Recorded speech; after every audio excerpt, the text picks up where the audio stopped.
seorang hamba Tuhan yang memang memulai kehidupannya dengan gumulan yang luar biasa, yaitu menjadi seorang yang buta oleh karena kecelakaan. Saya mau Pak Weling menceritakan pengalaman hidup sebagai orang buta, bagaimana menjalani dengan senyum, dengan ya biasalah begitu, ada pengalaman-pengalaman lucu. Nah sekarang di radio kami ada program namanya Ketawa Sehat. Nah itu memang setiap hari orang menceritakan pengalaman-pengalaman yang lucu yang bikin orang ketawa. Dan ada kesaksian orang-orang yang setelah mengikuti program ini 9 bulan setelah mengikuti program ini sakit-sakitnya sembuh gitu. Karena memang benar apa yang dikatakan oleh Pak Norman Wright, atau ada seorang hamba Tuhan Norman Kausin yang mengatakan bahwa waktu kita ketawa, otak kanan kita mengeluarkan hormon endorfin. Yang itu hanya keluar pada waktu kita ketawa, dan hormon itu memberikan kekebalan pada tubuh. Jadi orang ketawa 10 menit itu bisa bobotnya seperti painkiller 48 jam. Ya, kalau Pak Weling sakit kepala harus minum Bodrek 4, itu bobotnya sama kalau bisa ketawa, benar-benar ketawa 10 menit, tertawa yang terbahak-bahak, itu khasiatnya hampir sama. Nah, sebagai orang buta kan pasti punya pengalaman lucu yang kalau ditinjau kembali itu bisa tidak habis-habis tertawanya. Contohnya kalau paling mudah bisa tertawa itu adalah mengingat kebodohan kita masing-masing. Ya, saya punya kebodohan, pernah pengen minum kerating dengue, ini saya pernah cerita, belum pernah beli, pernah lihat di iklan di televisi, kemudian pengen sekali merasakan, kemudian saya pergi ke dunia fantasi. Di depan pintu gerbang beli tiket itu ada perempuan-perempuan yang jual minuman. Saya tanpa lihat botolnya saya langsung beli 2, saya minum, kemudian perempuan-perempuan di situ pada ketawa waktu saya minum. Ternyata saya jadi salah tingkah, saya lihat itu bukan kerating deng, itu adalah Kiranti. Jadi saya minum Kiranti. Nah maaf, ini sebagai orang buta pasti ada pengalaman-pengalaman lucu yang tidak akan pernah terlupakan. Silakan waktu di sekolah atau sekarang dalam kehidupan, atau mungkin dengan istri.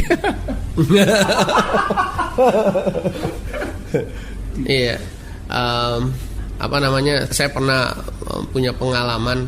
Saya diundang untuk sebuah pelayanan. Kemudian selesai pelayanan itu saya diundang untuk pergi untuk makan. Dan waktu sampai di rumah itu, karena orang buta kan penciumannya cukup tajam, jadi saya sudah dari jauh sudah bisa mencium itu bau sop buntut. Maaf, ya. Apakah dengan penciuman itu yang akhirnya Pak Weling menemukan istri menggunakan indera penciuman? Ya, kalau istri nggak pakai penciuman. Okay. Pendengaran. Iya, suaranya lembut. Iya, jadi waktu sampai di rumah itu saya sudah mencium bau sop buntut.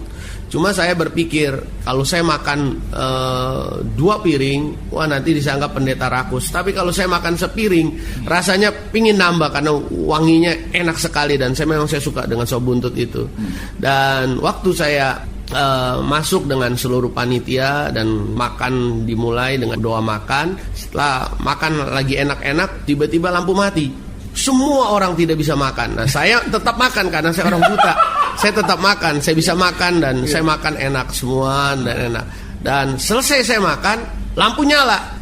Nah karena saya rasa kalau saya berhenti yang lain masih makan, langsung saya bilang, bapak-bapak, ibu-ibu, ya udahlah saya makan, saya tambah lagi supaya saya bisa menemani bapak-bapak dan ibu-ibu. Dan memang hari itu saya bisa menikmati makan 2 piring sop buntut karena mata saya buta. Karena apa? Karena lampu padam saya bisa makan, lampu nyala saya tetap makan. Iya, jadi berkat Tuhan luar biasa karena mata saya buta. Nah dulu Pak Weling pernah cerita kepada saya waktu di sekolah ini mengenai pengalaman sepak bola atau bagaimana pertandingan sepak bola antara orang buta. Itu juga menarik sekali untuk diceritakan kepada teman-teman kita. Ya, saya sebagai orang buta di asrama sekolah orang buta, ada olahraga yang harus kami ikuti. Dan salah satunya ada sepak bola. Lain dari sepak bola ada juga tinju, ada gulat, ada atletik, dan macam-macam lagi. Semua olahraga itu tujuannya supaya membangun mental dari orang-orang yang cacat supaya mereka punya keberanian. Nah, saya salah seorang pemain sepak bola di kalangan orang buta. Setiap hari Rabu, hari Kamis kami bisa berlatih untuk main sepak bola itu. Dan satu kali di mana kami latihan tidak diawasi oleh guru olahraga kami. Jadi kami latihan, kami main sendiri di sebuah lapangan di asrama di sekolah orang buta. Nah, Satu hari saudara, sementara kami lagi bermain, dan tentunya supaya lebih bersemangat kami adakan semacam pertandingan antara kami sendiri. Jadi ada kelompok A dan kelompok B. Nah, kami bermain di lapangan sepak bola itu, dan lagi seru-serunya maka ada sesuatu yang terjadi saudara. Nah, bola yang biasa dipakai oleh orang buta adalah bola yang punya kerincingan. Kalau bola itu bergelinding maka kerincingan akan bunyi. Nah, waktu kerincingan itu berbunyi maka kami akan mengejar kerincingan itu untuk bisa kemudian menendang bola itu dan ke arah gawang. Nah, gawang itu biasanya di belakang kiper itu ada kentongan. Kami akan mengarahkan bola itu kepada bunyi-bunyian yang dibunyikan oleh orang yang ada di belakang penjaga gawang. Tetapi waktu itu karena bukan pertandingan resmi maka tidak ada bunyian-bunyian seperti itu. Jadi tidak ada orang yang normal pada waktu itu. Nah, kami berlatih, tiba-tiba ada teman kami, dia mengejar bola sampai jauh ke depan, dan kami semua juga mengejar semua karena kami pikir itu adalah bola. Tapi astaga, kami merasa bahwa kami sudah jauh dari lapangan, dan waktu kami keluar kami mulai berpikir kenapa ini bola bisa sampai jauh sekali. Rupa-rupanya ada orang awas katakan itu bukan bola tetapi anjing yang kami kejar karena anjing memakai kerincingan dan ada di tengah lapangan, dan kami akhirnya kembali ke itu, dan kami tidak tahu bolanya di mana juga. Nah, waktu menyadari bahwa yang dikejar adalah anjing yang bawa kerincingan bukan bola, bagaimana reaksi teman-teman? Ya semua akhirnya ketawa, dan mereka bilang wah, anjing sudah membohongi orang buta. Ya baik, saudaraku, keterbatasan kita tidak membatasi kita untuk bisa menjalani kehidupan seharian dengan semangat, antusias, humor, atau dengan kegiatan-kegiatan yang lain yang bisa membuat kita menjadi maksimal di dalam Tuhan. Pak Willing, saya tadi mendengar juga bahwa Pak Willing dipakai oleh Tuhan juga untuk melayani di berbagai tempat, berbagai provinsi, berbagai kota, bahkan ke luar negeri. Merenungkan semua yang Tuhan sudah lakukan dalam kehidupan Pak Willing. Saya ingin Pak Willing sekarang memberikan nasihat khusus buat hamba-hamba Tuhan. Silahkan memberikan sebuah nasihat buat hamba-hamba Tuhan yang mendengarkan siaran ini. Saya percaya bahwa kesadaran bahwa kita dipanggil oleh Tuhan untuk melakukan perkara-perkara besar bersama dengan Dia, itu merupakan satu kekuatan yang luar biasa. Dan saya tahu dengan pasti bahwa saya dipanggil oleh Tuhan. Dan yang kedua, lakukanlah yang terbaik untuk Tuhan di masa hidup kita, sebab kita tidak tahu kapan akhir dari hidup kita. Jadi setiap kali orang mengajak saya untuk melayani di suatu tempat, saya akan pergi ke tempat itu jika tidak terbentur dengan jadwal yang ada, yang saya sudah susun sedemikian rupa.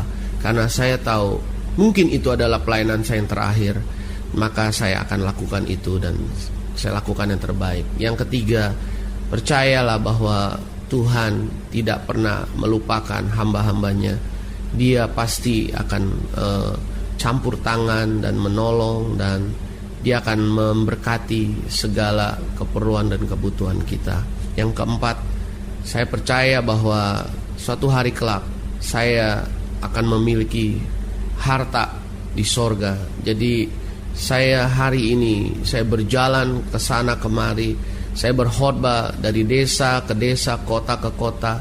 Sekalipun saya banyak mengalami kesulitan-kesulitan dalam hal transportasi, tetapi saya punya pandangan bahwa saya sekarang sedang mengumpulkan harta di sorga.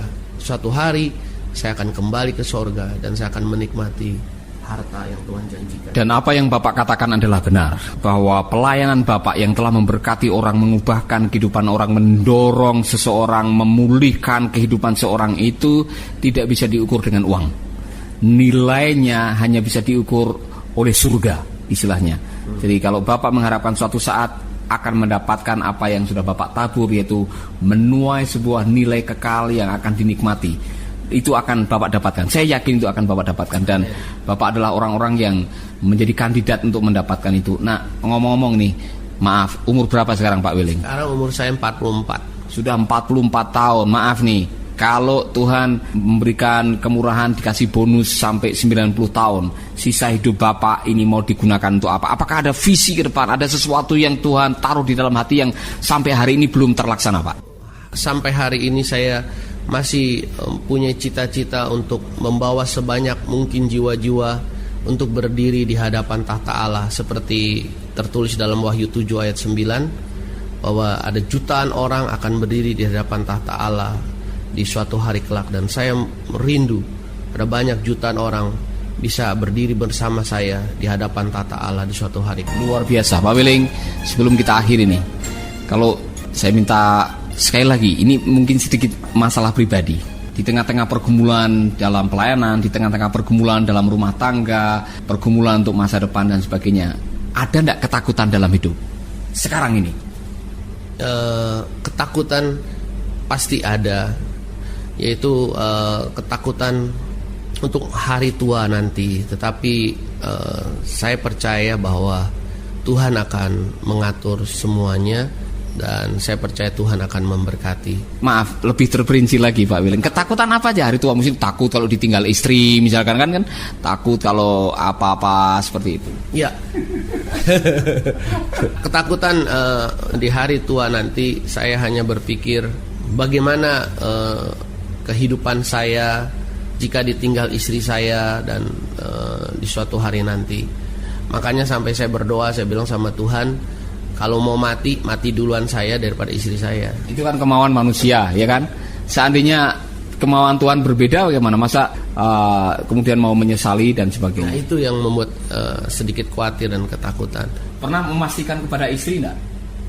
Pernah memastikan kepada istri, pokoknya apapun juga kamu kan tetap mau bersama dengan saya kan gitu. Saya punya resep nih Pak, bagaimana tetap akan dipelihara oleh istri. Begini, apapun yang kita pelihara dalam dunia ini dengan baik-baik, nanti suatu saat dia akan memelihara kita gitu. Betul juga. Iya, jadi dulu kan saya pernah sakit kanker tuh. Dan saya merasakan betapa pentingnya pasangan hidup dalam hidup ini, karena memang pada saat kita sedang membutuhkan pertolongan, yang ada di samping kita, yang menguatkan kita, yang merawat kita, yang membela kita, itu adalah orang yang paling dekat dengan kita, yaitu istri. Itu sebabnya resepnya ialah rawatlah istri dengan baik-baik. Jangan disia-siakan, jangan pernah digablokin, jangan pernah dikasarin, karena orang itu yang akan menemani kita sampai kita mati. Bukan teman selingkuhan. bukan orang lain, bukan anak, tapi orang yang paling dekat dengan kita. Jadi tidak usah takut lah. Kalau Pak Wiling sudah memperlakukan istri sebaik-baiknya, pasti istri akan memperlakukan Pak Wiling dengan sebaik-baiknya. Amin. Nanti saya akan bicara dengan istri juga. Iya kan? Mewawancarai istri juga, bagaimana istri bisa berbagi rasa bersama pendengar kita yang lain untuk menguatkan hidup mereka. Pak Wiling, terima kasih. Udah 3 seri ini Bapak Wiling membagikan kehidupannya, dan saya yakin ada saudara-saudara kita yang sudah menerima berkatnya buat mereka. Kami mengucapkan banyak terima kasih dari Making Life Better. Terima kasih untuk sharingnya, terima kasih untuk kesaksiannya, dan saya harap tidak bosan-bosan nanti kalau saya datang lagi ke Jakarta. Saya akan cari Pak Wiling, bagaimana Tuhan memakai Pak Wiling dengan luar biasa. Tuhan memberkati, amin. Sahabat, Anda baru saja mendengarkan program Making Life Better. Hubungi kami di 0811 3901 144 atau 0811 3901 140. Mari dukung pelayanan Making Life Better melalui rekening BCA 6690300525. Sekali lagi, 6690300525. Atas nama Paulus Wiratno. Terima kasih, Tuhan Yesus memberkati. Making life better, bikin hidup lebih baik.